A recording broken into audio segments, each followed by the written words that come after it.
resilient ideas of our ancestors. In the past, when society was broken, the great King Taizhou declared a new dynasty founded on the Confucian principles, a dynasty that would remain united for 500 unbroken years. Today I stand before you to declare a new dynasty founded on those same resilient principles. Let us be filial and just, and understand what that truly means. Instead of pursuing money, let us dedicate ourselves to becoming better people. Instead of being promiscuous, let us dedicate ourselves to being parents. Instead of being selfish, let us remember that the thing that defines us above all else are our relationships. We must be better husbands and fathers, be more devoted sons, be more respectful brothers. Instead of constantly grasping for more power, let us dedicate ourselves to finding our place in the world, at being the best at it that we can be. I will only ask one more thing of you, and you should ask it from me too. Let us devote ourselves to creating a society that will make our ancestors proud again. Let us create a better home in the future of our children. Let us create a new Joseon Dynasty to last 500 more years. Okay. I get what they were doing. Now I understand more why everything was so backwards. Sorry, water break. Sneaking out at night. Pardon me, sir, but can I take a moment of your time? Okay, thanks. I'm not really sure how to deal with something. I caught Officer Hung Sung-bok sneaking out of the palace at night. Oh, he's one of the princess's royal guards.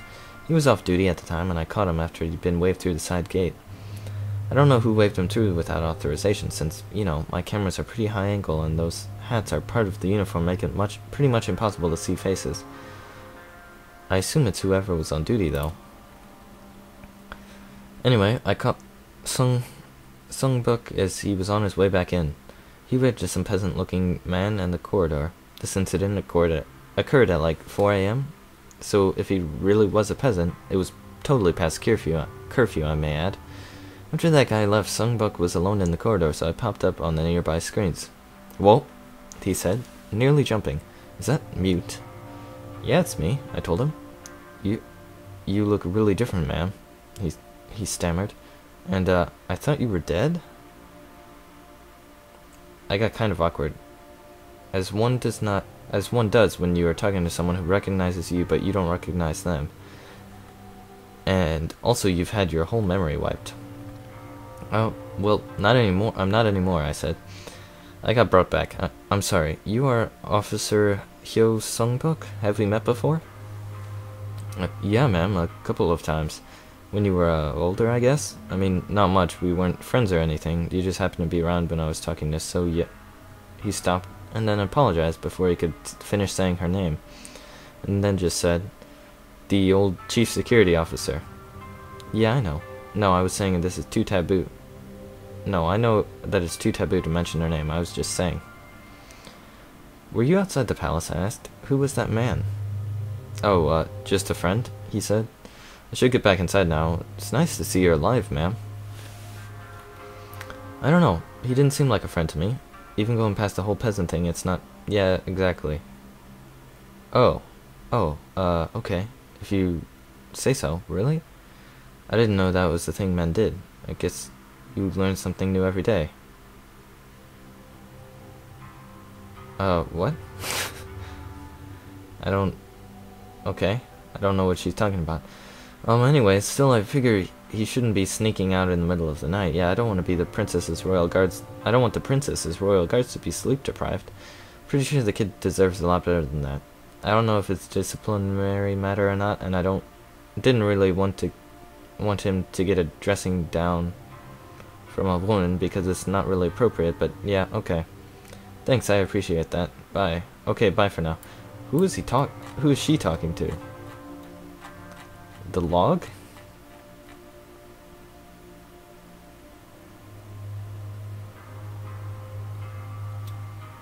Oh. Oh, so she's talking to the officer.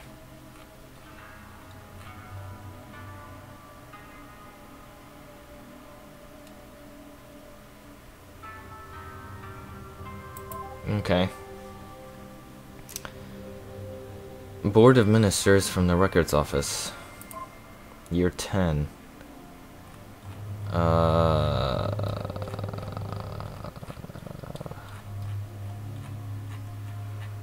So much.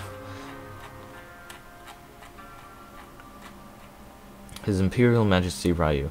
Gentlemen, before we get started, I want to reintroduce a familiar face. Please introduce yourself. Hello, I'm Mute, AI in charge of the Magunqua security operations. I know you all knew me before, but, well, given the whole rebellion thing, I'm afraid I don't really have any memories of before, so you're all new to me. Anyways, it's nice to meet you all. Well, you look a lot better than you did before. Please consider yourself lucky, Mute. You will have a new start for a new dynasty. We didn't always see an eye to eye in the past, and I imagine we are all happy to have a chance to put things right. Okay, thanks. Mute reports directly to me and should be considered a member of the House of Ryu. She will be tasked with gathering intelligence and managing security without any of her talents being wasted on affairs like politics. It may help to think of the entire ship as being within her domestic sphere. Glad to hear it. With that out of the way, on the agenda for today is a proposal from Minister Smith on plaza revitalization. You have the floor. Thank you. As you know, there is still a considerable problem with the image of the plaza. There are issues with public drunkenness, peasantry milling about at all hours of the night, and even whoring. Minister Tai has raised concerns that the tacit condoning on this sort of behavior flies against the principle this dynasty was founded on, and I imagine you're inclined to agree. Very much so. We really need to make a hard stand on it. I mean, the plaza is the center of public life, so it's important that it sets an example. The proposal is to set a curfew and reallocate guards to enforce it. To that end, I am requesting 2 extra patrols for each division. Is that agreeable? This would be your purview, Mute. Oh, if His Majesty approves of it, of course, sir. It might be difficult, though, like it'd take away a lot of forces that would ordinarily be dealing with the peasant decks. I'll worry about his approval. It's just your job to give Minister Smith what he needs. I'll need you to deliver a proposal for reallocation by the end of the week, Mute. Do you have any objections to that? No, of course not, sir. You can count on me. That's all from me, then. Moving on, then. Okay. More curfew stuff. Oh, wedding. Rough outline of the report. Please edit to remove any negative remarks or any vulgarities that may have slipped in. More stuff. It was incredibly challenging for the ministry getting such an elaborate ceremony together on such short notice, but I'm pretty proud to say that the bulk of the royal wedding has gone successfully.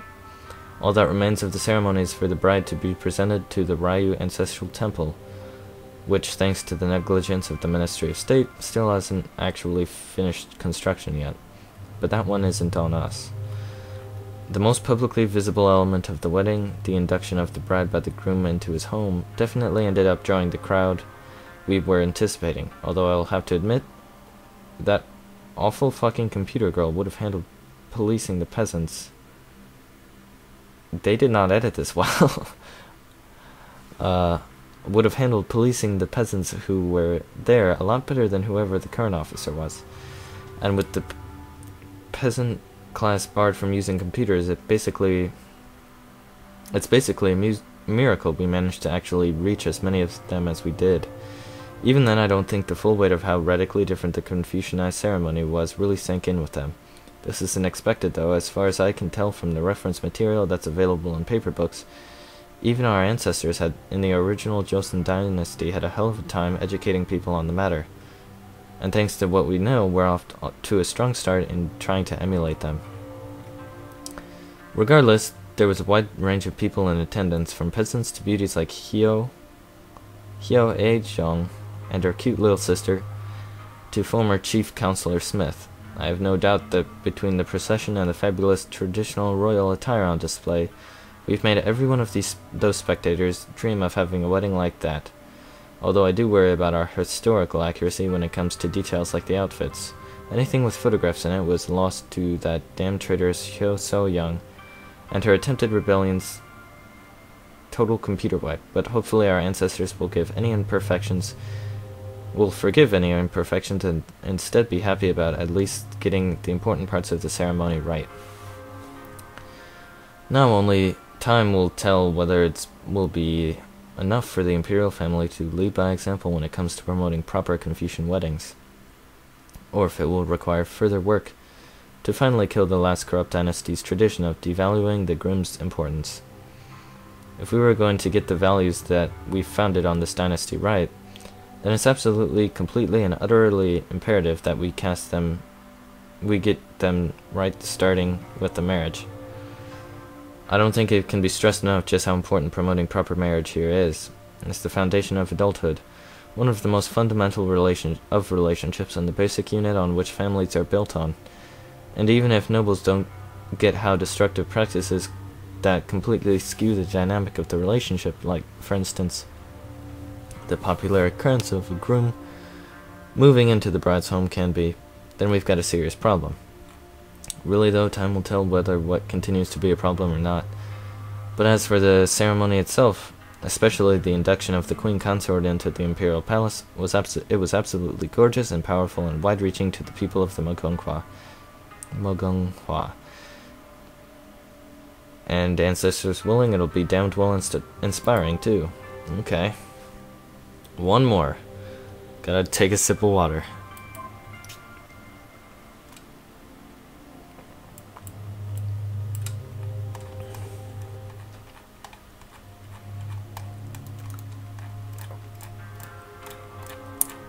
That's a lot of reading, but almost done. Today, the former chief security officer of the Mogonghua, Hyo So-young, passed away by her own hand. I personally feel uncomfortable making royal proclamations, but the emperor felt that to comment on such a difficult and tragic woman as her, it would only be appropriate for me to speak. Still, I write these words only very reluctantly. Excuse me. I don't mean to defend her. Her actions were beyond reprehensible, and she thoroughly deserves the title of a traitor. But I think it's important that we try to rationally understand what would create such a woman, to learn from her mistakes and to not fall victim to them ourselves. Miss Hyo was not always a bad person. On the occasions I met her, she was a courteous and respectful person to everyone. She was as devoted to her husband as she could be, and a caring mother to her daughter. But as so many women of her time were, she was burdened with far, far too much responsibility, putting long hours into serving the counselor of security, and for being responsible for hundreds of men under her. Furthermore, she was a woman who had a compulsive emotional need to always be in control, encouraged by her job requiring a great deal of management on her part. We can only imagine how stressful that must have been, to have split her devotion to two opposing responsibilities like that. It's no wonder that a woman who was already so fragile broke when her husband died. He was the most important person on the ship, the entire ship, in her eyes. She loved him with as much devotion as any wife should. It was only natural she was devastated. Without her husband to keep her grounded, she retreated from domestic life entirely. Tragically, her obsession with control meant that she felt responsible. I can't imagine how miserable it would have been for her, unable to cope, slowly descending into madness to desire control beyond her means. She held strong opinions about politics, and so many people at the time did. I will confess there was a time when even I thought it was my place to care about such things, and felt as though if only things were to run the way she wanted them to be, it would be better.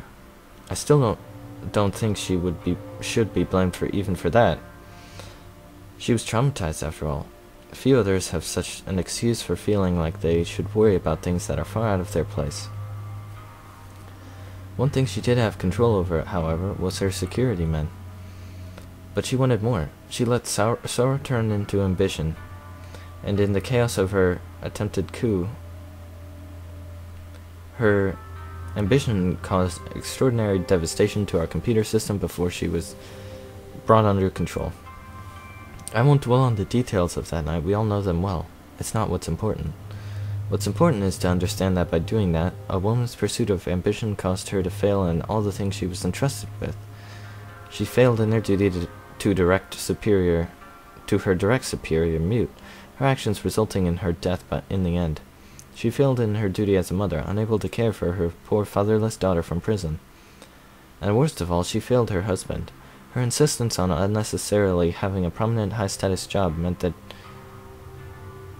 she made him a target of danger. It meant she had no time to be a good wife. Instead, she went down a path that led to unhappiness and self-destruction. If only she'd been educated better, if only she'd been raised in a better society, perhaps we'd all be better off. When I look at Hyo So-young, I don't think of her as a malicious traitor, but as a pitiable woman who forced herself into a position that just wasn't in her nature and couldn't handle it. But she was not a bad person. She did bad things, but she was not a bad person.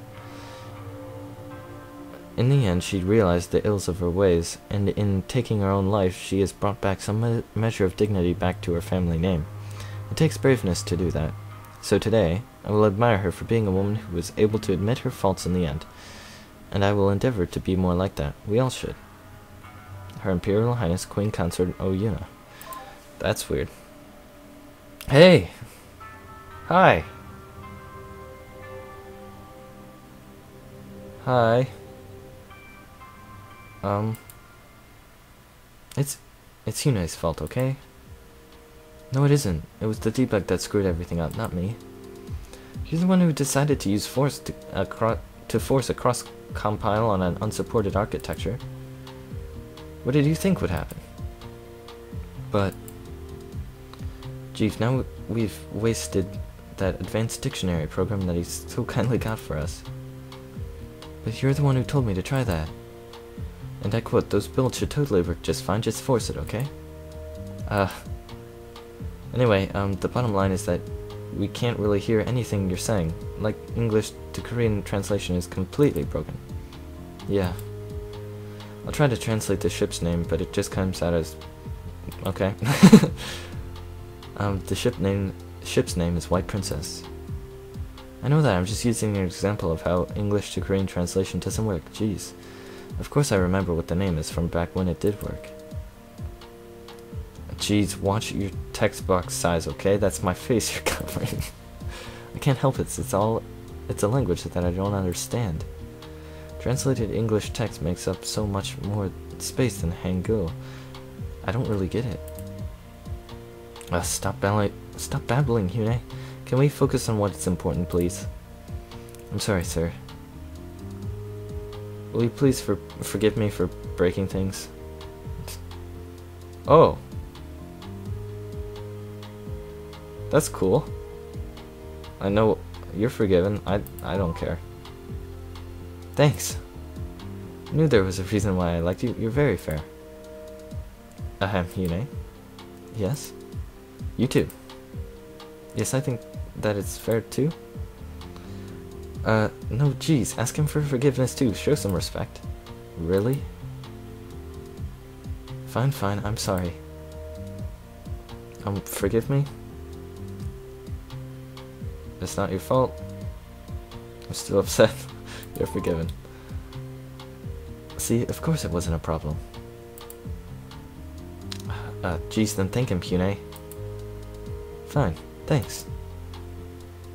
Anyway. Okay, can we get to the important part, please? I've been trying to, but you keep interrupting me, jeez. Right, while you were offline debugging, we found some weird data embedded in Mute's source code. It's not like just weird data, they're log files timestamped from before year 0. Also, they're embedded in U2. Our actual base code is identical, we're the same program. Jeez, no I'm not. Please, I don't want to have this argument again. Look, the important part here is that the pre-year 0 log files. Wait, even you want to find out what happened that made everything fall apart? Hyune? No, never mind, I'm not even going to say it. Say what? Never mind, okay? Say what? Look, we've all read my earliest memories. You know that nobody ever trusted me with the full story. Well, maybe that's a sign of something. You spoiled brat, don't you get it? It was the great Emperor Taizou's decision, and it's not my place to challenge him. I can't believe we have the same code, yet no respect for superiors at all. Why couldn't you have gotten that from me? It's not... Okay, look, it doesn't matter. What's important is we both want to find out what happened, right? Yes, absolutely. Well? And you, sir?